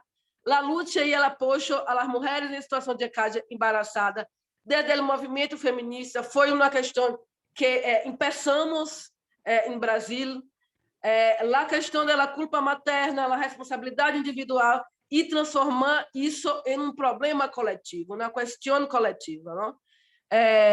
casos de ameaça de retirada por ela abordagem violenta da polícia nos levam a debater o direito da maternidade como uma bandeira de luta constante. Então, temos mulheres que, que estão em situação de calle, estão em situação de refúgio, e mesmo assim, a presença da polícia ameaçando e com uma abordagem violenta é algo que passa. Então, é um direito que não está garantizado, né? É uma luta constante para essas mulheres. Para finalizar, essa ideia que estamos fazendo da construção de estratégias de redução de riscos e danos para madres, não? É dizer, compartilhar estratégias de fluxo para garantizar o direito à maternidade, né? A ser manifestações em las portas dos hospitais, né? Hacer ameaças de denúncias internacionais e tudo isso, criamos um fluxo para um pouco manejar essas questões. Só isso, a última diapositiva é o contato de las organizações que hago parte e graças. Perdão se passei o tempo. Ningún problema, solo 2 minutos, no hay problema. Agradecemos a Luana su excelente presentación y en este momento procedemos a brindar un espacio donde se puedan generar preguntas, donde se puedan hacer ciertas reflexiones y también pedimos a las relatoras que ojalá las respuestas puedan ser sucintas de tal manera a responder la mayor cantidad de preguntas que podamos. ¿Okay? Así que vamos a iniciar el ciclo de preguntas. Tenemos una pregunta de Lina Galindo, ella nos escribe desde Armenia, Colombia, saludos a Colombia, y quiere hacer la siguiente consulta. ¿Qué estrategias se pueden utilizar para gestionar organización social entre población en situación de calle? Repito la pregunta, ¿qué estrategias se pueden utilizar para gestionar organización social entre población en situación de calle? El orden de las respuestas va a ser el mismo de las presentaciones, así que le damos el espacio a Ali. Uy, yo si supiera lo implementaría, porque una cosa que es característica de México es justamente la falta de organización de las propias personas en situación de calle y lo mal que lo hemos hecho también las organizaciones para promoverlo, ¿no? Entonces, incluso recientemente hay otro grupo de organizaciones que se llama En la Calle, se promovieron acciones para hacer en conjunto este 19 de agosto, que se celebra el Día de la Lucha de las Personas en Situación de Calle, y México siempre queda atrás, ¿no? Y pues sí, ¿no? Las personas creo que están muy ocupadas con la supervivencia y no ven un uso en la organización, ¿no? Y nosotros pues como que tampoco lo hemos logrado transmitir. Creo que ahí tal vez la respuesta de Luana va a ser mucho más interesante, porque para mí el movimiento Población de Rúa es, pues sí, como el ejemplo a seguir para para los demás países de la región, ¿no? Porque es pues sí, justamente un proyecto donde las personas mismas guían las acciones y los demás acompañan. México, la verdad, está muy, muy atrasado. Yo soy la que siempre pregunta eso a los demás. Muchas gracias, Ali. Camila, Josefa. Bueno, nosotros igual, o sea, nos sumamos a las palabras que dijo Ali sobre que las personas están bien ocupadas en el tema de supervivencia. De hecho, nosotros hemos estado trabajando en el plan de invierno que en Chile se hace para personas en situación de calle y hemos visto que todos tienen realidades tan distintas que igual es complicado llegar a una organización propiamente tal entre ellos.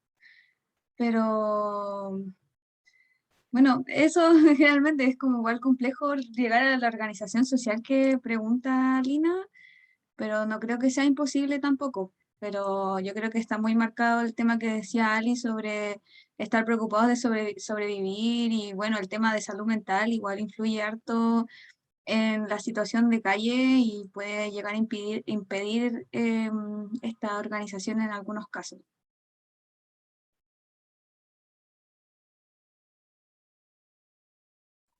Sí, no sé, Josefa o Luana.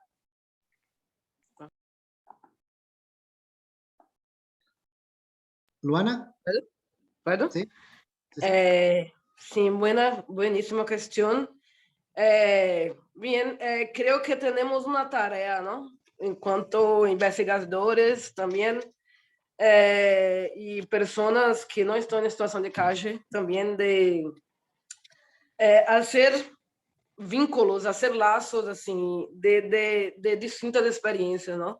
Creo que o movimento brasileiro de população de Caja é um movimento que um pouco inspira outros movimentos em nossa região, né? Acá no Uruguai há um movimento Ni Tudo Está Perdido, NITEP, um movimento belíssimo, que também foi criado desde esse espaço de reflexão entre o movimento População de Caja de Brasil com Uruguai. Então, creio que temos que criar, né, situações para poner esses grupos em contatos. Se assim, tenho um acordo com as chicas que há uma guerra por la sobrevivência, uma luta por la sobrevivência. Isso que é difícil, né? É o caminho da luta. Pero creo é muito possível, né? Em Brasil, o movimento é muito forte. Creo que só temos políticas específicas para a população de Caja, porque houve esta organização social que foi criada desde uma situação que ocorreu em 19 de agosto, que foi uma violência hacia 23 pessoas em situação de calle na cidade de São Paulo, que foram queimadas, né? Atearam fogo nessas mientras dormiam, e desde aí Maria Lúcia Pereira, que foi aquela chica que da foto, estava em situação de calle, soube de isso que ocorreu em uma outra cidade, e juntou as pessoas em situação de calle e disse: desde hoje, estamos criando um movimento que vamos a chamar movimento de pessoas de população de calle, não em situação de calle, somos de calle, não? Então, creio que assim, é isso. Esta investigação que hice, estuve totalmente involucrada em um dado momento com esse movimento. Então, assim, não há uma resposta pronta para todos os países. Cada país tem sua questão, mas creio que estamos na academia, estamos na universidade também com essa tarefa de fazer intercâmbios, de fazer. Creio que esse é um momento para isso também, né? No sé si respondí. Muy bien. Tenemos también, Daniela Urbano da las gracias por las exposiciones. Tenemos a Luis Zamora, dice desde Barranquilla, Colombia, quisiéramos que se diera todo esto. Excelentes presentaciones. Tenemos una pregunta que está dirigida, no lo dice así, pero probablemente sea para Luana. Dice, las otras expositoras también pueden opinar. ¿Qué sugerencias se podrían hacer a los servicios de salud para abordar de mejor manera las particularidades de las personas, considerando su ciclo vital y también de cómo se viven las maternidades? Tiene que ver con política pública también, así que queda abierta la pregunta para las panelistas. Podemos partir con Luana y seguimos con Ari y después con las chicas.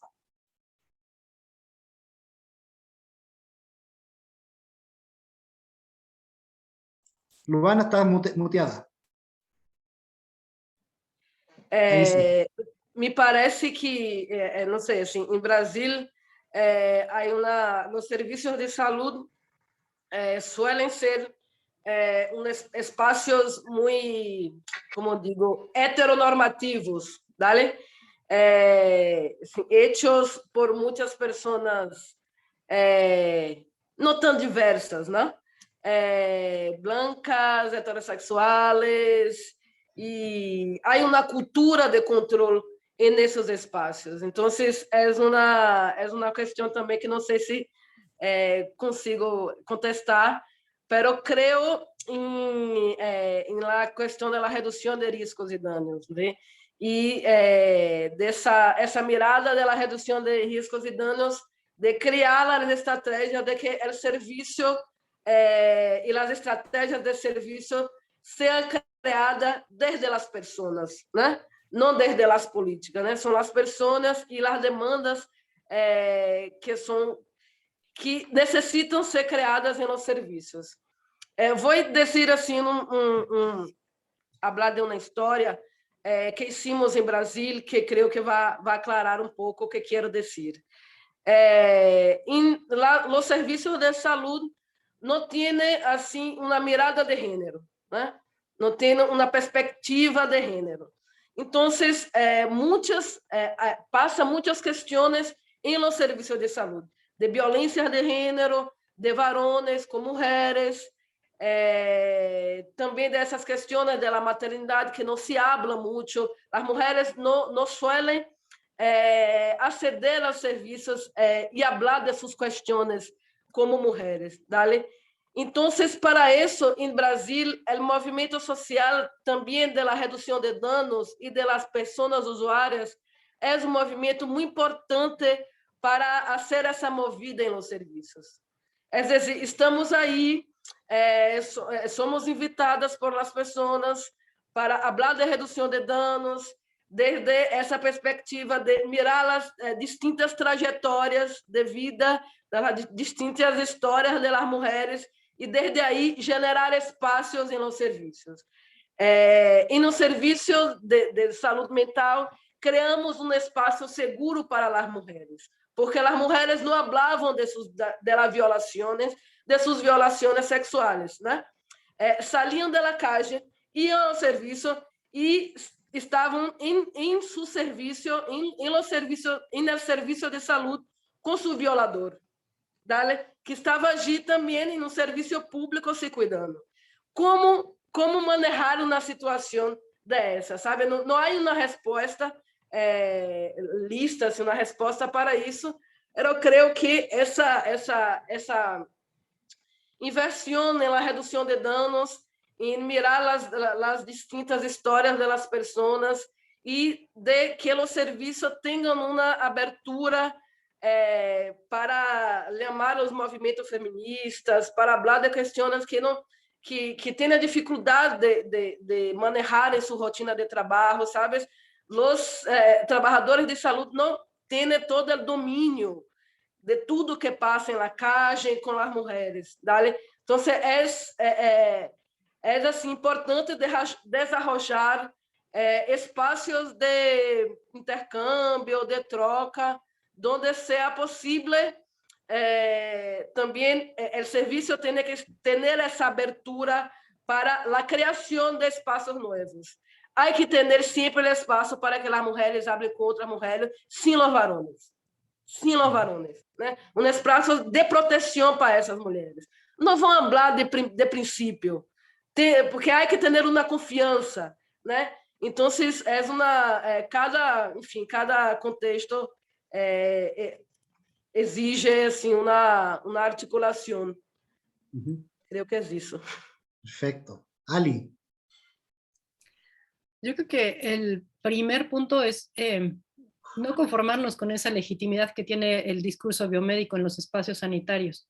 Y eso implica una responsabilidad muy grande para los científicos sociales, porque también estamos en la comodidad de nuestro propio gremio, ¿no? En nuestro ámbito, y no nos atrevemos a pisar su ámbito, ¿no? Ni hablar en su lenguaje para convencerlos de que somos necesarios y de que nuestros saberes son útiles, ¿no? Para su práctica.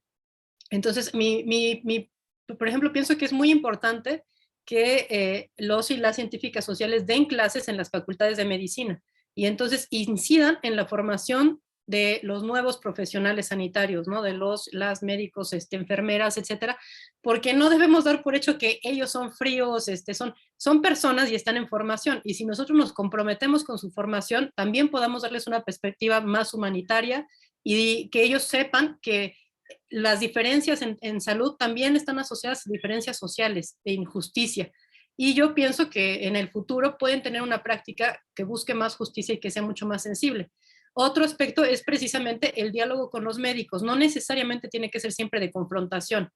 No, yo creo que también uno puede, pues sí, o sea, entender que son formaciones diferentes y que tienen razón de ser formaciones diferentes, ¿no? O sea, hay una razón por la cual ellos no cuestionan, hay una razón por la cual ellos aprenden la verdad de una forma estricta, severa, etcétera. Pero hay unos espacios en los que se puede hacer un intercambio epistémico donde dos culturas diferentes necesitan dialogar porque dan un resultado más eficiente cuando trabajan en conjunto. Entonces creo que otra labor que tenemos pendiente es esa de sensibilizar a los médicos, ¿no? Entonces, por ejemplo, una cosa muy concreta que yo creo que es importante es fortalecer el vínculo entre organizaciones de la sociedad civil e instituciones de segundo y de tercer nivel. Es así, se necesita el acompañamiento de la sociedad civil para que las personas tengan acceso a los servicios, ¿no? Pero ese no debe ser limitado a un evento aislado donde se lleva una persona, sino a convenios que existan donde uno puede identificar médicos que son sensibles, donde puedes participar de la capacitación y sensibilización de ellos de una forma más permanente, como algo más sólido. Yo creo que eso es muy necesario. Y digamos, vinculado a la presentación que yo di, creo que también en la atención a la salud se toma muy en cuenta el aspecto solamente de la edad biológica de las personas. Y yo insistí mucho en la diferencia en la edad cronológica. Creo que cuando se atiende personas en situación de calle, es muy importante ver qué tan avanzados están en el proceso de calle, porque eso determina mucho qué es lo que se puede hacer de acuerdo al aspecto de su salud. Por ejemplo, no es lo mismo, aunque parezca que una persona en situación de calle, que es un adulto mayor cronológicamente, pero que lleva en calle meses, versus alguien como el que yo les mostré, que son jóvenes cronológicamente, pero llevan en calle 17 años. Entonces su estado de salud y el tipo de intervención tiene que ser diferente y entonces se tiene que tomar en cuenta el momento en el proceso en el que están. Esos creo que son aspectos. Y bueno, Brasil otra vez, siento que me refiero mucho a Brasil, pero la verdad es que es un país que creo que ha sembrado semillas muy fértiles en este aspecto, son los consultorios de Rúa, ¿no? Y yo pienso que ese también es un ejemplo que se debe de seguir en los demás países. Como un punto de primer contacto, es muy bueno que existan los puntos a los que las propias personas que se encuentran en situación de calle y que consideran que tienen la necesidad, tengan como referentes. Y donde hay médicos que ya están sensibilizados, que ya conocen a las personas y que pueden tener una intervención personal y también de larga data, ¿no? Entonces creo que mantener eso es muy, muy importante. Muchas gracias, Ali. Por reloj nos quedan 5 minutos, me imagino nos podemos pasar unos 5 minutitos más, están empezando a aparecer más preguntas. La pregunta estaba también planteada para Camila y Josefa, pero además hay otra pregunta específica para usted, y es la siguiente.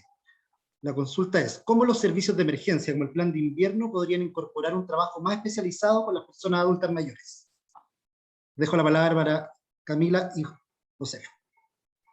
Bueno, en primera instancia me gustaría mencionar el hecho de que se deberían haber estrategias focalizadas para este rango etario y también algo que se necesitaría harto es los albergues para adultos mayores, como que estén adaptados ya sea por escaleras o por las dificultades de movilidad que tienen en esta etapa, y que también incluyan diversas como actividades o ámbitos propiamente tal de esta edad, ya que los albergues generalmente entran de todo rango etario y muchas veces la gente de este rango etario no es como, no sé, no muchas veces como que, ¿cómo decirlo? Como que se adaptan tan fácil, ya que han estado tanto tiempo en calle. Generalmente la gente adulta que está en calle es porque llevan una larga trayectoria. Entonces, un albergue específico para este rango etario sería una buena estrategia para dentro del plan invierno. Y no sé si Josefa, ¿quieres agregar algo a esta idea? Bueno, mencionar que generalmente las personas adultos mayores son personas que cuentan con largas trayectorias en calle, y respondiendo también un poco a la pregunta anterior, creo que va muy ligado ya al tema de restitución de derechos, que sucede mucho, por ejemplo, en el tema de la salud, que las personas no se sienten poseedoras de estos derechos, entonces cuesta de repente el ingreso a servicios de salud y todos estos temas, así que creo que ahí también como que se requiere un apoyo en ese sentido hacia los adultos mayores. Claro, y también tener como personal especializado para atender a este rango etario en situación calle. Resguardando también, como se ve en la presentación, la autodeterminación y autonomía a medida que sea posible, porque a pesar de ser adultos mayores también son personas, y personas que quieren mantener la autonomía que han desarrollado a lo largo de su vida, entonces no podemos llegar a pretender a como interventores arreglarles la vida desde lo que para nosotros es lo que necesitan. Perfecto. comentarles que tenemos aquí un comentario de Paulina Muñoz. Ella dice, excelente las 3 presentaciones, enriquecen la mirada y ponen nuevos desafíos, sobre todo en Chile, para nuestro proceso de nueva constitución, para incorporar los derechos de las personas mayores. Finalmente, para ir cerrando esta mesa, esta muy interesante mesa, la verdad, con temáticas súper relevantes para el trabajo, para el contacto, no me gusta decir trabajo con personas, sino para el contacto con las personas en situación de calle, para el apoyo a las personas en situación de calle. Vamos a darle un minuto y medio a cada expositora para que quiera entregar algún mensaje, alguna idea, hacer un cierre de su presentación, así que comenzamos con Ali, tu último minuto y medio. Bueno, yo creo que voy a aprovechar este espacio para esto de que invitar un poco a que los conocimientos sean sistematizados para que los podamos compartir. Creo que estos espacios como el de hoy nos muestran que hay ya mucha riqueza en el trabajo hecho, ¿no? Desde muchas miradas, desde muchos países, desde muchas disciplinas, y que a veces no somos tan eficientes en la transmisión y en compartirnos este conocimiento y de que pues lleve a cambios, ¿no? Entonces, mi expectativa para el futuro es que pues esto trascienda a las mesas, las presentaciones, y creemos grupos de trabajo más estrechos donde aprendamos mutuamente, porque creo que cada país tiene cosas que se pueden aprender desde los demás, y en general pues eso nos va a ayudar a procurar mejores resultados. Muchas gracias, Ali. Camila, Josefa.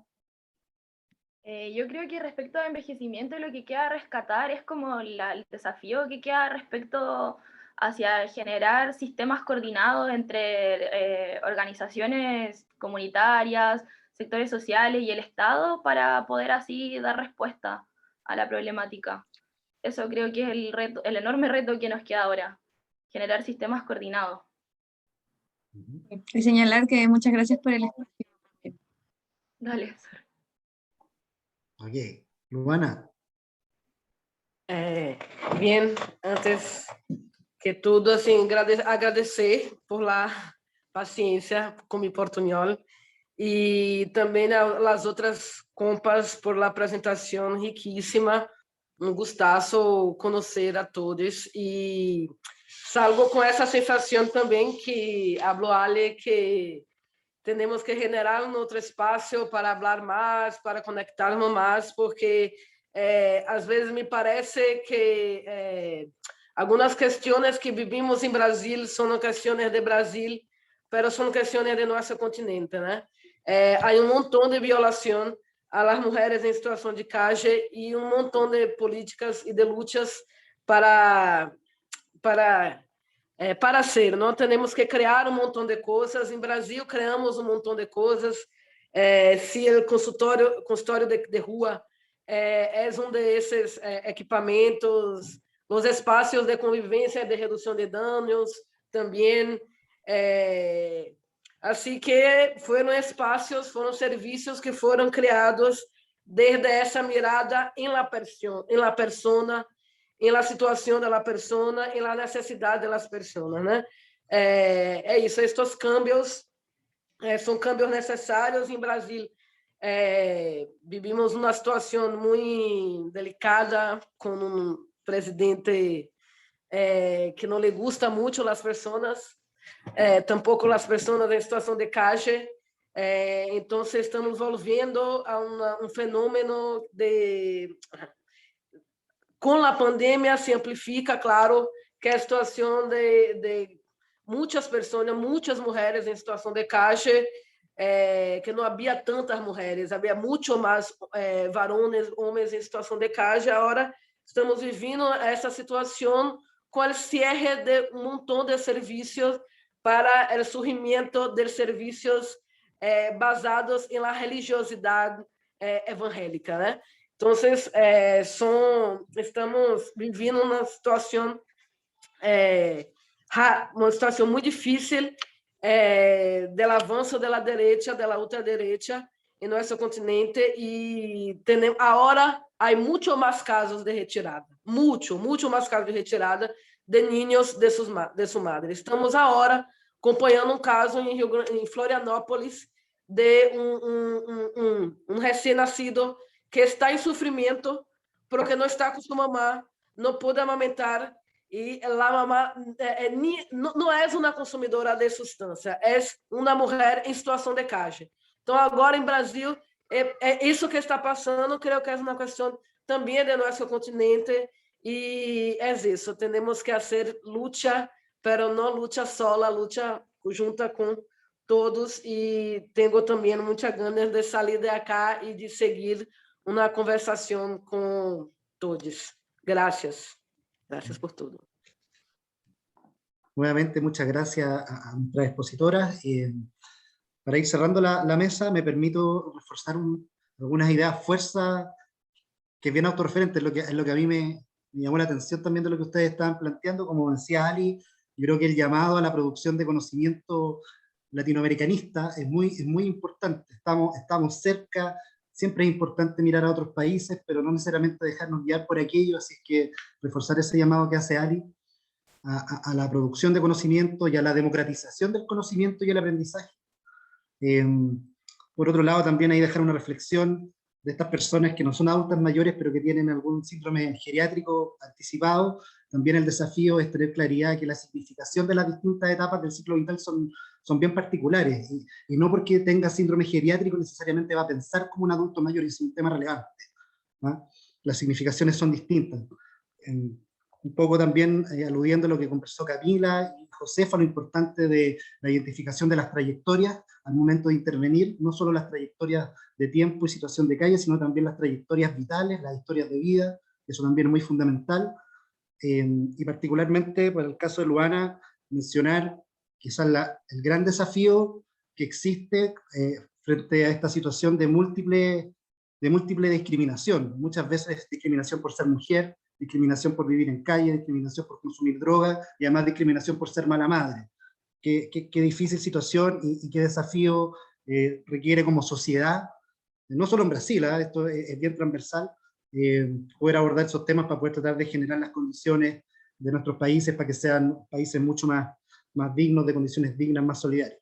Así es que agradecer a cada una de ustedes por su esfuerzo, por su tremendo trabajo, por su generosidad de compartir los conocimientos con todos nosotros, y recalcarle a todos que estas presentaciones van a quedar en la página de Siscal, van a quedar colgadas ahí, van a poder visitarlas, compartirlas también, y comentarles que nuestra próxima mesa es hoy mismo a las 6 de la tarde, hora de Chile, y se tratará sobre el abordaje de la situación de calle con representantes de Costa Rica, Ecuador y Chile. Por mi parte, darle las gracias a la organización de este evento también por permitirme compartir con ustedes, así es que espero vernos próximamente, y espero de corazón que estén todos muy bien en sus respectivos países, con sus familias, y siguiendo todos cuidándonos de, entre otras cosas, el COVID, así es que espero que estén todos y todas muy bien. Gracias.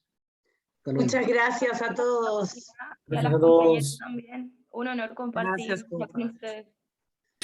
Exactamente, un honor poder compartir con ustedes. Esperamos que vernos pronto.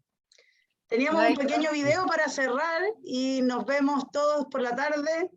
17 horas de México, 18 horas de Chile, 19 horas de Uruguay, 19 horas de Argentina.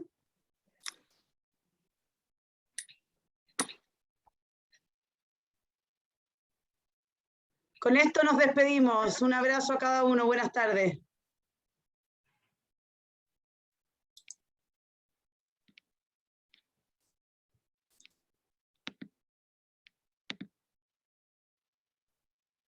Vivir en la calle es el máximo grado de desprotección social y marginación. Una persona en situación de calle se enfrenta no solo a grandes desafíos a nivel alimenticio, de vivienda y de salud, sino también al rechazo por parte de la sociedad y a la falta de políticas públicas encaminados hacia ellos. Así que veamos esta semana cómo envejecen las personas sin hogar y si tú en algún momento de envejecer en la misma condición. Mi nombre es Arturo Arcos, esto es Bien Envejecer, comencemos.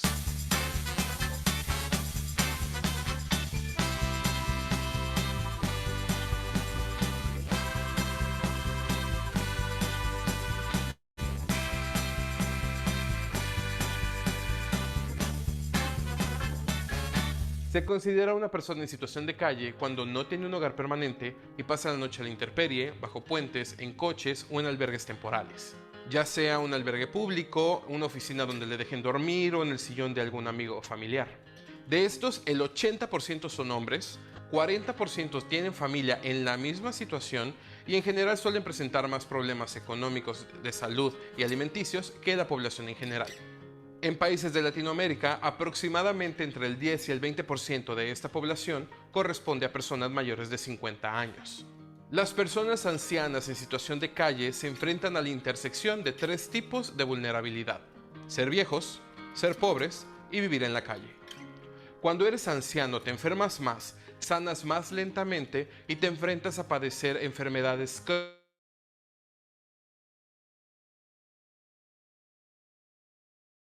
eres pobre, este proceso se acelera. Por ejemplo, si te iba a dar diabetes a los 65 años, en situación de pobreza tal vez te dé a los 50, 45 o hasta 40 años. Y si vives en la calle, pues muy probablemente ni siquiera vas a tener dónde poner tus medicinas, si es que acaso las consigues. La calle no es un espacio para vivir. Cuando una persona vive en la calle, su existencia se centra en la supervivencia. Para hablar de adultos mayores en situación de calle, tenemos que tomar en consideración 2 tipos: personas jóvenes que envejecen en la calle y adultos mayores que se quedan sin hogar durante la vejez. La esperanza de vida de personas sin hogar es menor a la media. Es más, se considera que una persona que vive en la calle alcanza la vejez a los 50 años y no 10 o 15 años después. Y llegar a los 50 años cuando vives en la calle en sí mismo es un acto de supervivencia. La calle no es un lugar para vivir y cuando estás ahí tus principales preocupaciones son qué comer, qué beber y dónde dormir. Además, la misma marginación a la que se enfrentan las personas sin hogar hace que estén muy vulnerables a nivel social. No pueden trabajar o estudiar porque no tienen una dirección, no pueden formar vínculos porque nadie pertenece a la calle y el resto de la población los rechaza y los discrimina porque creen que son vagos, delincuentes o malvivientes. ¿Crees que esto afecta a su autovaloración? Pues no sé, si tú vivieras en la calle, no tuvieras que comer o ni un lugar donde dormir o lavarte los dientes, ¿afectaría tu autovaloración? La discriminación que sufren las personas de la calle hace que no puedan integrarse correctamente a la sociedad. Todas las pautas sociales parten del pertenecer a un hogar y ellos simplemente no pueden ponerse al corriente con eso. Piénsalo de este modo: ¿qué tradición no requiere que en algún momento tengas una casa? Navidad, en casa con la familia. Día de Muertos, el altar para los difuntos en casa. Hasta para salir a la calle necesitas tener una casa de la cual salir. Así que las personas de la calle simplemente no pueden pertenecer. Y digo, no es que el resto de la población estemos haciendo algo para que se integren más adecuadamente. Insultar, humillar, ignorar, llamar por nombre son formas de discriminación a las que las personas de la calle se enfrentan pues todos los días, la verdad. Y todos somos parte de este problema. Porque creemos que las personas de la calle nos ofenden con su pobreza, con su olor, con su suciedad, con simplemente estar ahí. Creemos que las personas en situación de calle ensucian nuestra vista y nuestra ciudad, así que no hacemos nada por integrarlos, sino que los rechazamos más y buscamos ignorarlos. Decimos que son pobres porque quieren, pero nos sentimos inseguros y ofendidos cuando los tenemos cerca. Las personas sin hogar tienen todas las puertas y accesos sociales cerrados. Incluso en los centros de salud no los quieren atender, o en negocios, aunque tengan dinero para comprar los productos.